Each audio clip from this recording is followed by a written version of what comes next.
Jérémie au chapitre 10. Écoutez la parole que l'Éternel vous adresse, maison d'Israël. Ainsi parle l'Éternel.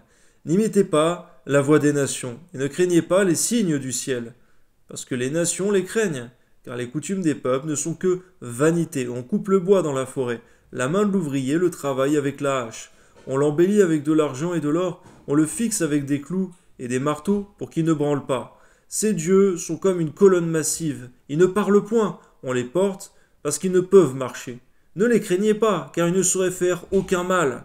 C'est vrai, Seigneur, il y a des personnes qui ont peur des idoles, Seigneur mon Dieu, des statues, toutes ces choses, en se disant certainement qu'ils peuvent faire toutes sortes de choses.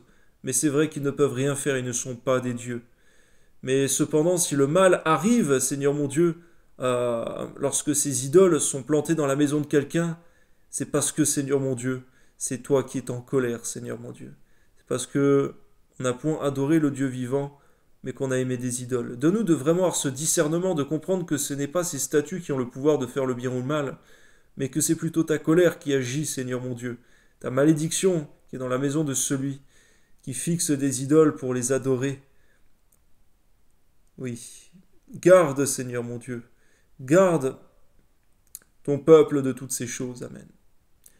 Et ils sont incapables de faire du bien. Nul n'est semblable à toi, ô Éternel. Tu es grand et ton nom est grand par ta puissance. Qui ne te craindrait, roi des nations?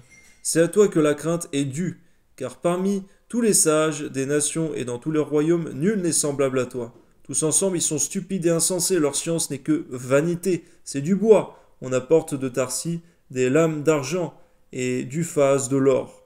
L'ouvrier et la main de l'orfèvre les mettent en œuvre. Les vêtements de ces dieux sont d'étoffes teintes en bleu et en pourpre. Tous sont l'ouvrage d'habiles artisans. Mais l'Éternel est un Dieu de vérité. Il est un Dieu vivant et un roi éternel. La terre tremble devant sa colère et les nations ne supportent pas sa fureur. Vous leur parlerez ainsi. Les dieux qui n'ont point fait les cieux et la terre disparaîtront de la terre et de dessous les cieux. Il a créé la terre par sa puissance, il a fondé le monde par sa sagesse, il a étendu les cieux par son intelligence. À sa voix, les eaux mugissent dans les cieux. Il faut monter les nuages des extrémités de la terre. Il produit les éclairs et la pluie. Il tire le vent de ses trésors. Tout homme devient stupide par sa science. Tout orfèvre est honteux de son image taillée, car ses idoles ne sont que mensonges. Il n'y a point en elles de souffle. Elles sont une chose de néant, une œuvre de tromperie. Elles périront quand viendra le châtiment.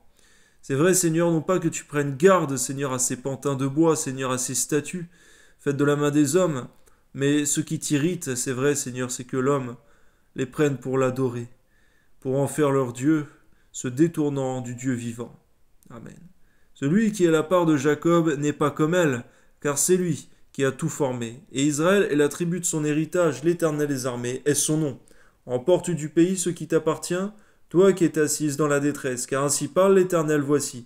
Cette fois je vais lancer au loin les habitants du pays, je vais les serrer de près, afin qu'on les atteigne. Malheur à moi, je suis brisé, ma plaie est douloureuse. Mais je dis, c'est une calamité qui m'arrive, je la supporterai. Ma tente est détruite, tous mes cordages sont rompus. Mes fils m'ont quitté, ils ne sont plus. Je n'ai personne qui dresse de nouveau ma tente, qui relève mes pavillons. Les bergers ont été stupides, ils n'ont pas cherché l'Éternel. C'est pour cela qu'ils n'ont point prospéré.